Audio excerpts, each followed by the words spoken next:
झारखंड के चतरा में एक एयर एम्बुलेंस हादसे में 7 लोगों की मौत हो गई। रेडबर्ड एयरवेज के एयर एम्बुलेंस ने रांची से शाम 7:10 पर दिल्ली के लिए उड़ान भरी थी, लेकिन 7:34 पर इसका एटीसी से संपर्क टूट गया और चतरा जिले में सिमरिया के जंगल में क्रैश कर गया। विमान में मरीज सहित 7 लोग सवार थे, जिनमें एक डॉक्टर, एक पैरामेडिकल स्टाफ, 2 अटेंडेंट और 2 पायलट शामिल थे। आशंका जताई जा रही है कि खराब मौसम या तकनीकी खराबी के कारण एयर एम्बुलेंस हादसे का शिकार हुई। उत्तर प्रदेश के मेरठ में एक घर में बीती रात भीषण आग लगने से 7 बच्चों सहित एक महिला की जलकर मौत हो गई। केदवई नगर के इस मकान के निचले फ्लोर पर कपड़े का काम होता था। शॉर्ट सर्किट की वजह से कपड़े में तेजी से आग लगी और देखते ही देखते ऊपर तक पहुंच गई, जहां बच्चों के साथ मौजूद महिला फंस गई। गलियां संकरी होने की वजह से फायर फाइटर्स ने छत के रास्ते लोगों को बाहर निकालकर अस्पताल पहुंचाया, जहां इलाज के दौरान सभी की मौत हो गई। दिल्ली में आई समिट के दौरान शर्टलेस प्रदर्शन मामले में पुलिस ने 2 और आरोपी राजा गुर्जर और अजय कुमार विमल को गिरफ्तार कर कोर्ट में पेश किया। कोर्ट ने दोनों आरोपी को 3 दिन के पुलिस रिमांड में भेज दिया है। अजय कुमार विमल इंडियन यूथ कांग्रेस भिंड का पूर्व जिला अध्यक्ष और राजा गुर्जर ग्वालियर का पूर्व जिला अध्यक्ष है। शर्टलेस प्रदर्शन मामले में पुलिस ने अब तक 7 आरोपियों को गिरफ्तार कर लिया है। प्रधानमंत्री कार्यालय के सेवा तीर्थ में शिफ्ट होने के बाद पीएम मोदी ने आज सुबह 11 बजे कैबिनेट की पहली बैठक बुलाई है। संभावना है कि आज कैबिनेट कई अहम फैसलों पर मुहर लगा सकती है। पीएम मोदी कैबिनेट में एजेंडे के अलावा सप्ताह भर की घटनाओं पर भी विचार विमर्श किया जाएगा। इंडो यूएस ट्रेड डील के खिलाफ आज भोपाल में किसान महाचौपाल होगी, जिसमें कांग्रेस के राष्ट्रीय अध्यक्ष मल्लिकार्जुन खड़गे और लोकसभा में नेता प्रतिपक्ष राहुल गांधी शामिल होंगे।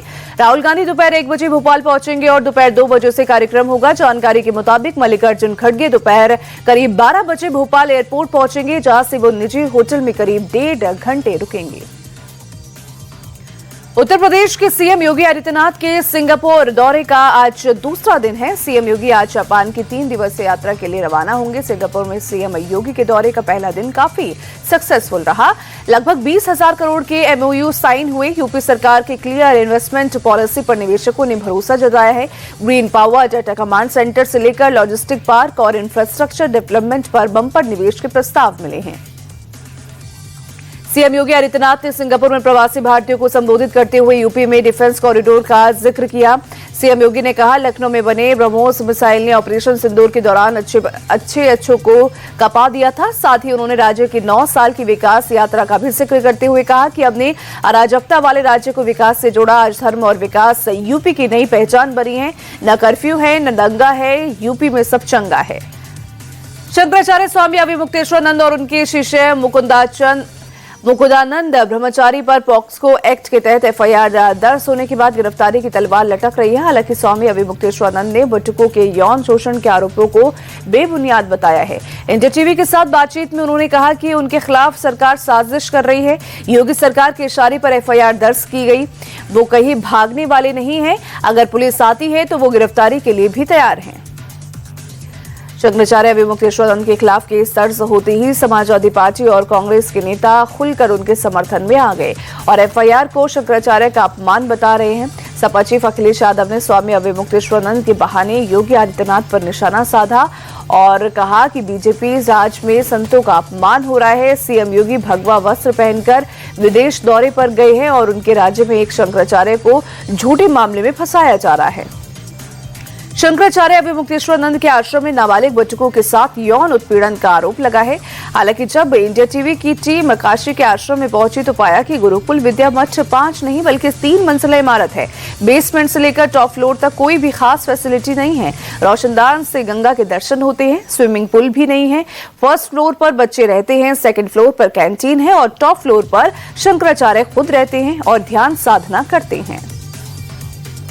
मध्य प्रदेश के भिंड में एक टोल प्लाजा पर फायरिंग करने का वीडियो सामने आया है। सर पर हेलमेट लगाए हमलावर ने टोल कलेक्शन बूथ पर जाकर कुछ कहा और फिर रिवॉल्वर से फायरिंग कर दी। इसके बाद वो बाइक पर पीछे बैठकर भाग गया। बताया जा रहा है कि हमलावर ने टोल प्लाजा पर धमकी भी दी। थाने में पूरे मामले की शिकायत दर्ज करा दी गई है। वारदात सीसीटीवी कैमरे में कैद हो गई।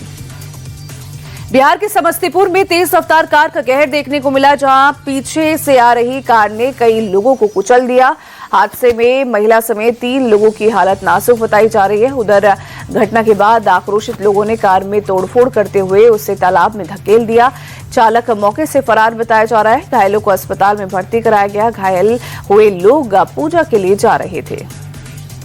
नोएडा के सेक्टर 39 इलाके में थार गाड़ी की ई रिक्शा से टक्कर हो गई, जिससे ई रिक्शा में सवार 4 लोग घायल हो गए। टक्कर इतनी भीषण थी कि ई रिक्शा के परखच्चे उड़ गए। थार को बहुत नुकसान हुआ है।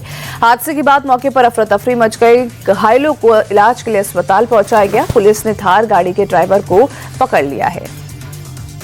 अम्बाला कैंट में एक रिसेप्शन समारोह के दौरान खूनी संघर्ष हो गया। 2 पक्षों में हुई कहासुनी के बाद हमलावरों ने चाकू से ताबड़तोड़ हमला कर दिया, जिससे एक युवक की जान चली गई, जबकि 2 अन्य गंभीर रूप से घायल हो गए। वारदात के बाद हमलावर मौके से भाग गए। पुलिस के मुताबिक आपसी रंजिश के चलते ये वारदात हुई। फिलहाल केस दर्ज कर पुलिस ने जांच शुरू कर दी है। गाजियाबाद के वृंदावन गार्डन इलाके में एक बच्चे की तालाब में डूबने से दर्दनाक मौत हो गई, जिसका शव बीते शाम बरामद किया गया। इस घटना के बाद इलाके में आक्रोश है। लोगों के मुताबिक हाल ही में तालाब की सफाई की गई थी। सफाई के बाद निकाला गया कीचड़ वही लापरवाही से छोड़ दिया गया। पास में खेल रहे बच्चे के फिसलकर तालाब में गिरने से हादसा हुआ। लखनऊ में रिश्तों के कत्ल की सनसनीखेज वारदात सामने आई है। 3 दिन से गायब बिजनेसमैन मानवेंद्र सिंह की बॉडी उनके घर के ड्रम से बरामद हुई है। मानवेंद्र सिंह के बेटे पर पिता के कत्ल का आरोप है। पुलिस के मुताबिक आरोपी बेटे ने पहले पिता की हत्या की, फिर डेड बॉडी के टुकड़े करते हुए उसे ड्रम में छिपा दिया। पड़ोसियों की शिकायत से मामले का खुलासा हुआ। आरोपी अक्षय प्रताप सिंह को पुलिस ने दबोच लिया है। अहमदाबाद के बहिरामपुर में सिर्फ टोकने पर एक शख्स की बेरहमी से हत्या कर दी गई। मृतक हिमलेश परमार का कसूर सिर्फ इतना था कि उन्होंने अपने घर के पास लड़कों को शोर मचाने से रोका था। वारदात का खौफनाक सीसीटीवी फुटेज सामने आया है, जिसमें 2 हमलावर हिमलेश पर चाकू से ताबड़तोड़ वार करते दिख रहे हैं। अहमदाबाद क्राइम ब्रांच ने महज कुछ घंटों में एक नाबालिग और उसके साथी गौतम को गिरफ्तार कर लिया। पुलिस के मुताबिक आरोपियों ने इस हत्या के लिए खास तौर पर चाकू खरीदा था। फिलहाल दोनों आरोपी पुलिस की गिरफ्त में हैं। पंजाब के तरनतारन में एक सिरफिरे आश्रय की खौफनाक करतूत सामने आई। पट्टी कस्बे में पति के साथ जा रही नवविवाहिता को एक शख्स ने सरेराह 3 गोलियां मार दी। बताया जा रहा है कि युवती की दूसरी जगह शादी होने से आरोपी नाराज था। पुलिस ने आरोपी और उसकी मां पर केस दर्ज कर लिया है, लेकिन दोनों अब भी फरार हैं। राज्य के हिंदपीढ़ी इलाके में चुनावी सरगर्मी के बीच 2 गुटों में जमकर मारपीट हुई। इद्रिसिया तंजीम स्कूल मतदान केंद्र के बाहर 2 प्रत्याशियों के समर्थक आपस में भिड़ गए, जहां देखते ही देखते लात घुसे चलने लगे। विवाद वोटरों को प्रभावित करने की कोशिशों को लेकर हुआ था। हालांकि हंगामा बूथ के बाहर होने के कारण मतदान प्रक्रिया पर कोई असर नहीं पड़ा। मौके पर पहुंची पुलिस ने तुरंत दखल देकर स्थिति को संभाला। वहीं पुलिस का कहना है कि अब माहौल शांत है और लिखित शिकायत मिलने पर आगे की कार्रवाई की जाएगी। हरियाणा के पानीपत में एक रिफाइनरी में उस समय हालत बिगड़ गई जब हड़ताल पर बैठे कर्मचारियों और सुरक्षा बलों के बीच झड़प हो गई। दरअसल सुरक्षा बलों ने कर्मचारियों से शांतिपूर्ण तरीके से प्रदर्शन की अपील की थी, लेकिन कर्मचारी लाठी डंडों के साथ आगे बढ़ने लगे और पीछे से कुछ लोगों ने सुरक्षा बलों पर पथराव शुरू कर दिया। गुस्साई भीड़ ने वहां खड़ी कई गाड़ियों को पलटकर तोड़फोड़ भी की। हालात को बिगड़ता देख सीआईएसएफ मौके पर पहुंची और किसी तरह से हालात को संभाला।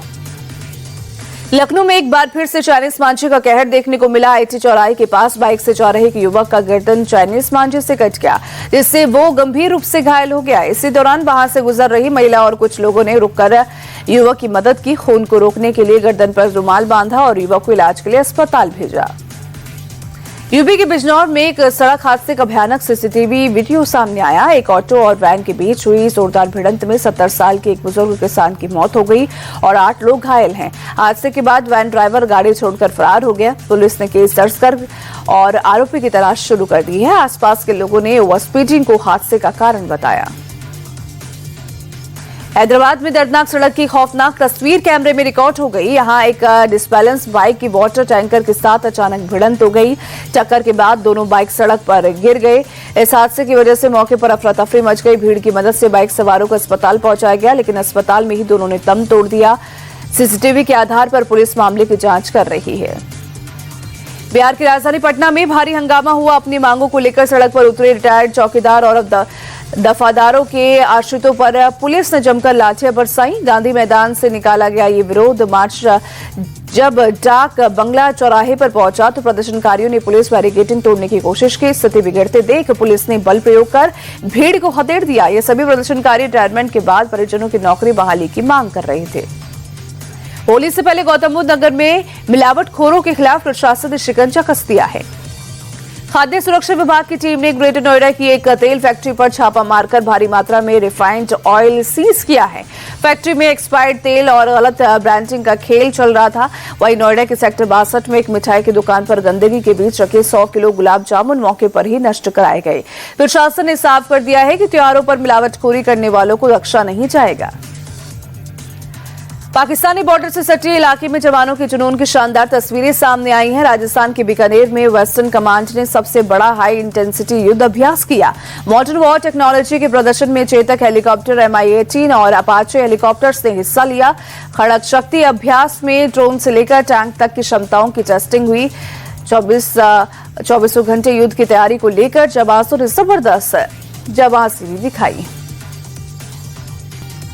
T20 वर्ल्ड कप के सुपर 8 मुकाबले में आज पाकिस्तान और इंग्लैंड के बीच टक्कर होगी। श्रीलंका के पल्लेकेले में मुकाबला शाम 7 बजे शुरू होगा। T20 विश्व कप में इंग्लैंड को पाकिस्तान कभी नहीं हरा पाया है। न्यूजीलैंड के खिलाफ सुपर 8 का पहला मुकाबला बारिश के चलते रद्द हो गया है, जिसके चलते पाकिस्तान पर दबाव है। सेमीफाइनल की रेस में बने रहने के लिए पाकिस्तान को जीत जरूरी है। तो वहीं श्रीलंका के खिलाफ मैच जीतकर इंग्लैंड का कॉन्फिडेंस हाई है। T20 वर्ल्ड कप के सुपर 8 मुकाबले में वेस्टइंडीज ने जिम्बाब्वे को 107 रनों से हराया। वेस्टइंडीज ने पहले बल्लेबाजी करते हुए 254 रन बनाए, जिसे चेस करने उतरी जिम्बाब्वे की पूरी टीम 147 रन पर ढेर हो गई। T20 में वेस्टइंडीज के रनों के लिहाज से ये दूसरी बड़ी जीत है। इससे पहले वेस्टइंडीज ने 2024 में युगांडा को 134 रनों से हराया था। वेस्टइंडीज के लिए शिमरॉन हेटमायर ने 34 बॉल पर 85 रन बनाए। Shimron Hetmyer player of the match रहे। भारत और ऑस्ट्रेलिया विमेंस टीम के बीच 3 मैचों की वनडे सीरीज का आज आगाज होगा। पहला मैच ऑस्ट्रेलिया के ब्रिस्बेन शहर में खेला जाएगा। मैच सुबह 9:30 बजे से शुरू होगा। भारत के खिलाफ वनडे में ऑस्ट्रेलियाई महिला टीम का दबदबा रहा। दोनों देशों की महिला टीमों के बीच अब तक कुल 61 वनडे मैच खेले गए, तो वहीं जिसमें से 39 मुकाबले ऑस्ट्रेलिया ने जीते, तो वहीं 12 मैच भारत ने अपने नाम किए।